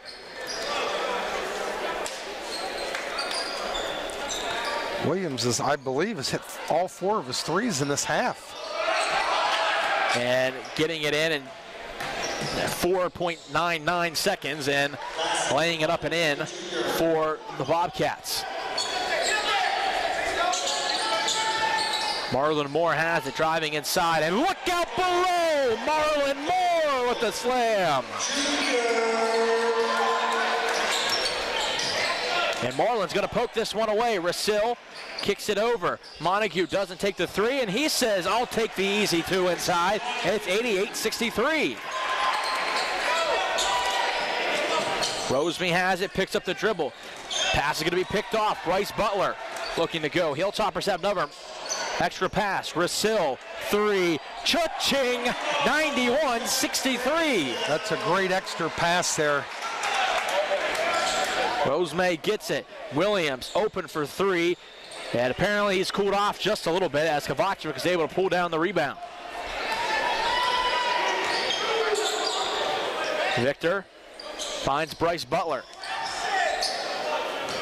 Butler hands it off. Montague fires a triple off the side of the rim.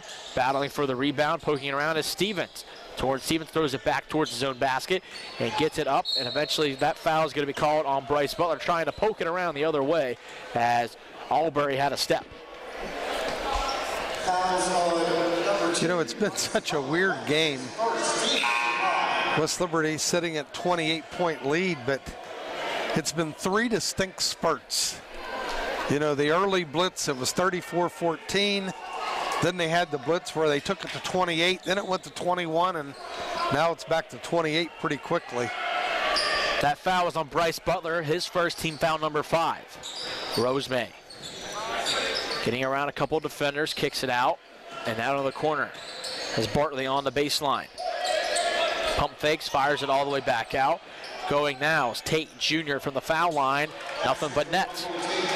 They have made some tough shots this game. I mean, they're shooting 48.1% right now. That's not too bad. It's actually going to go up as the numbers hadn't updated. It's 49.1. Marlon says that's a high percentage shot for me and knocks it down. 93-65.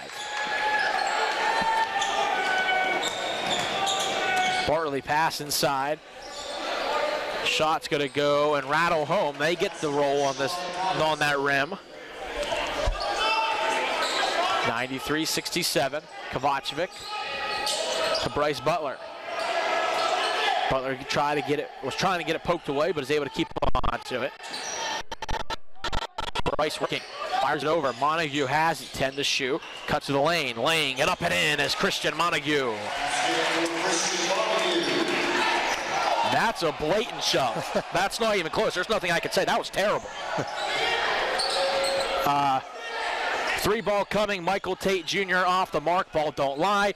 As Zach Rasil is able to come down and hustle and grab the rebound. He'll go coast to coast and count it as well for Zach Rasil. West Liberty's first 30-point lead of the game. Bartley picks up the foul, his third, team foul number 5. Victor Kovacevic will take a seat, and Will Yoakum into the game.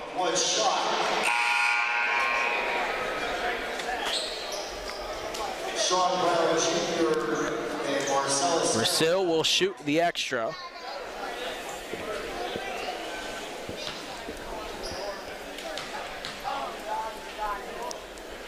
And that one rattles around but won't fall. Frostburg looks to take it, facing the double team right away is Roseme. That's the travel. There it is. Another Hilltoppers forced another turnover. That's a good job there by the trap right away after the missed 3 throw. Well, that was an unusual play. We've seen some things you don't normally see in the course of a Division II basketball game for sure. This is the closest 30-point lead I've ever felt like. Will Yoakum to fire it in. Finds Marlon Moore. Back up to the top of the key to Will Yoakum. Hilltoppers with 15 to shoot. And it looks like Will wants to take it himself. Spinning, tries to pass to Marlon Moore between his legs. Going the other direction are the Bobcats as Bartley, reverse layup, will get it to fall. That was impressive. If this was the Olympics and they would get points for degree of difficulty, they'd have about 15 or 20 more. And they're making some contested shots. Marlon Moore pass inside, Bryce Butler working in the post, draws the contact, and Bryce was fouled. That'll be team foul number 6. Ozzie Edwards, his 3rd foul. Lob pass in, Marlon Moore. It's going to be contacted, and this will go to a 1-and-1 now, as that's going to be team foul number 7. Marcellus Carroll's the one that picks up the foul.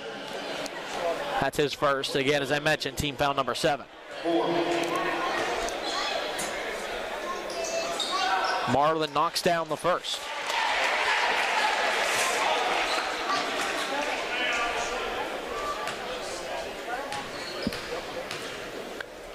Marlon's second falls as well, 99-69. Passes in to Bo Sheen. Picks up the dribble. Over to Ozzie Edwards. 5 seconds to get it over, and Sheen will take it from there from the pass from Edwards. Ozzie Edwards cutting the paint, going inside, layup off the mark, too strong. Offensive board right there for the Bobcats. As Bartley walking his way in towards that left wing. Bartley going, stopping on a dime, kicking it out. 3-ball coming from Sean Brown Jr. off the mark. Battles around. His foot was almost on the baseline, but just able to sneak inside was Brown Jr. 15 to shoot. Picks the dribble, gets it underneath. Carroll working on Bryce Butler off the mark. And a foul is going to be called for keeping your hands straight up. One of those nights, folks. And that's going to lead us to the final media timeout. West Liberty up by 30, 99-69. 4:26 remaining here on Topper Station. Undo's Catering, family owned since 1953. With 4 newly remodeled catering facilities throughout the Ohio Valley, Undo's can accommodate banquets from 25 to 700 guests. Undo's caters weddings, picnics, corporate events, holiday events, and job site drop-offs for the construction and oil and gas industry. Call 304-233-5566 today.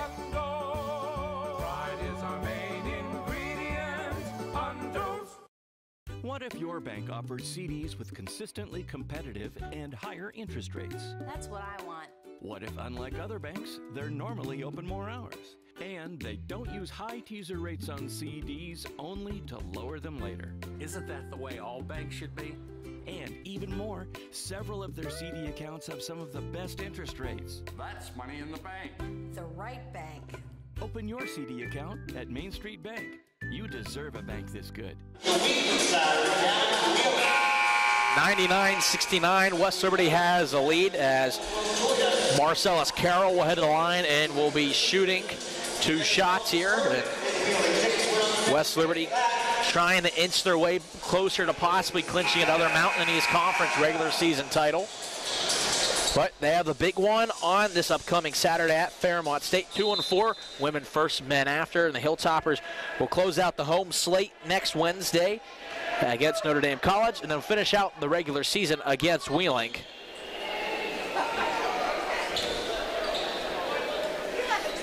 Coach, as we get down here to the end, I want to say I appreciate you having me this season again, as this will be my last regular season game because I'll be at the Nailers next week. So I appreciate you having me again this season, and hopefully we might have a couple games in the regional. Yeah, it's been so enjoyable, Isaac. I've been around this stuff a long, long time, and you've got an unbelievable future in this profession if you stay with it.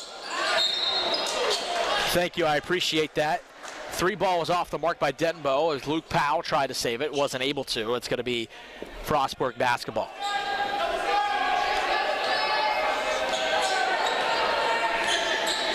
Walking in across half court. As curling about, Bartley fires along 2, off the mark, battle for the rebound. It's going to be 1, but eventually going to be poked away as Victor Kovacevic has it. Will Yoakum gets around a defender, goes, spins around another one. Yoakum fires the triple. Cha-ching as Will Yoakum rattles it home and get those checkbook out. Yes, absolutely, 100 for 100. And a foul is going to be called on Luke Powell. He doesn't like it, as most of the fans of the ASRC have already expressed their displeasure here this evening, and this will result in a 1-and-1. At the line is Aji Edwards.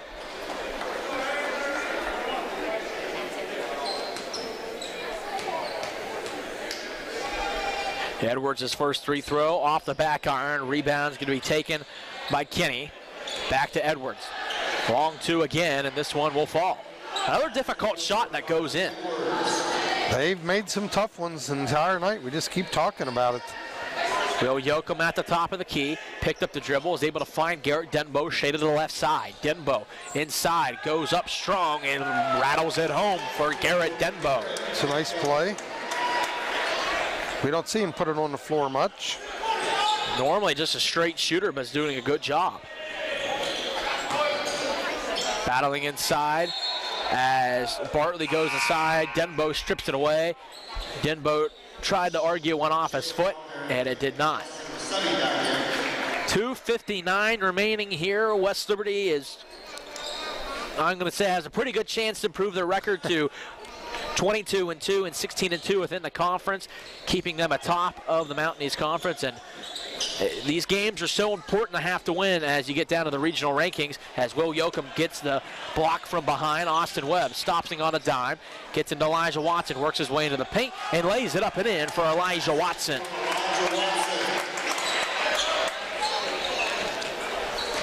Yeah, you're right. The regional rankings are paramount because it's been pretty much proven on the men's side, if you host, you've got a shot at getting out, getting to the Elite Eight. As the mid-range jumper by Alberry's off the mark, Will Yoakum grabs the rebound. Looking to get around Rosemay, finds Austin Webb. Webb driving inside, kicking it out. Watson doesn't take the three. Will kick it out to the top of the key. Luke Powell for a three. Off the back iron, Austin Webb grabs a long rebound to Will Yoakum. He'll fire a three. Tick, tick, boom, as Will Yoakum knocks down another three. So great to see him scoring again. Yes.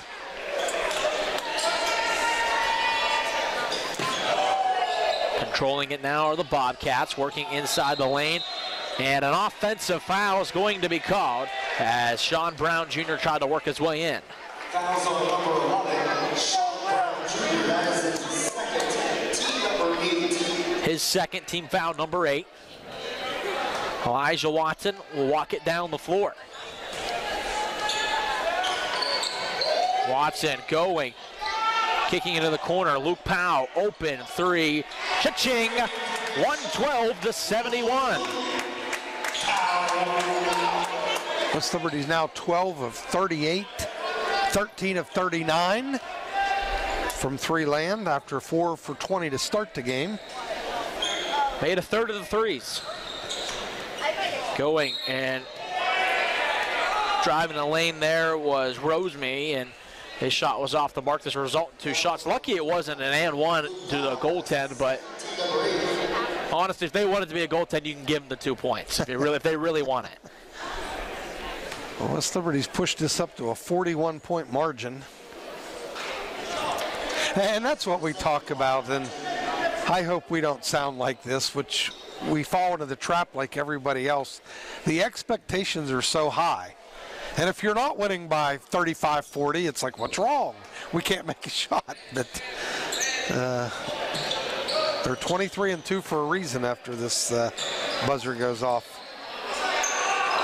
Hilltoppers are able to break the press. Will Yoakum has it. Pump fakes to the corner. Yoakum inside, going up strong, draws the contact, and Will Yoakum will head to the line, and he'll be shooting 2. You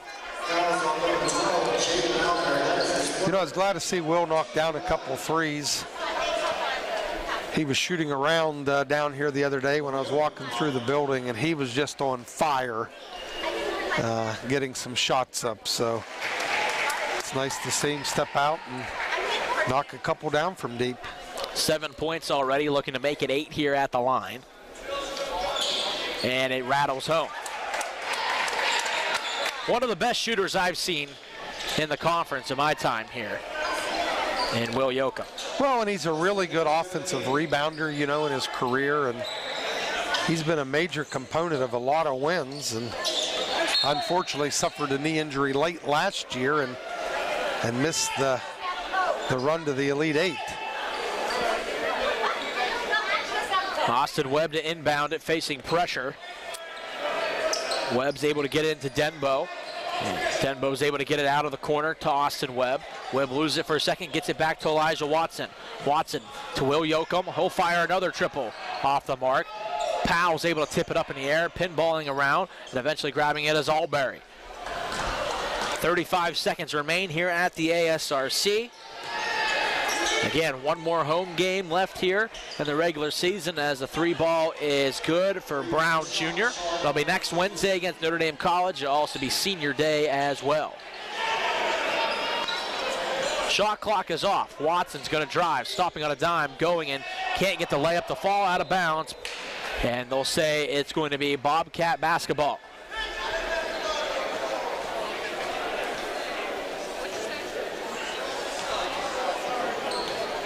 Rosemay walks it across half court, hands off.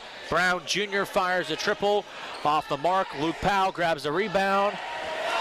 And that will do it. The Hilltoppers with the convincing win here at the ASRC. And really, basically, looked really good. Basically proved they're the reason why they're the #2 team in the country. Yeah, and it wasn't as pretty as we liked because our expectations are so high, but they found a way to have 3 or 4 spurts in a game where you run off 10 in a row and you get a final result of 38 points. I've heard the saying, they all can't be Picassos, but he scored 114 points and it's not a Picasso, it's a good night. Yeah, it's a good night. So huge game at Fairmont on Saturday. Absolutely. I want to say thank you to everyone that tuned in tonight. Say thank you everyone here on our Topper Station crew. Say thank you to you, Coach. And I'm Isaac Basinger saying this has been a presentation of the NCAA, the Mountain East Conference and West Liberty Athletics. We hope you enjoyed the game, and we'll see you next time here on Topper Station.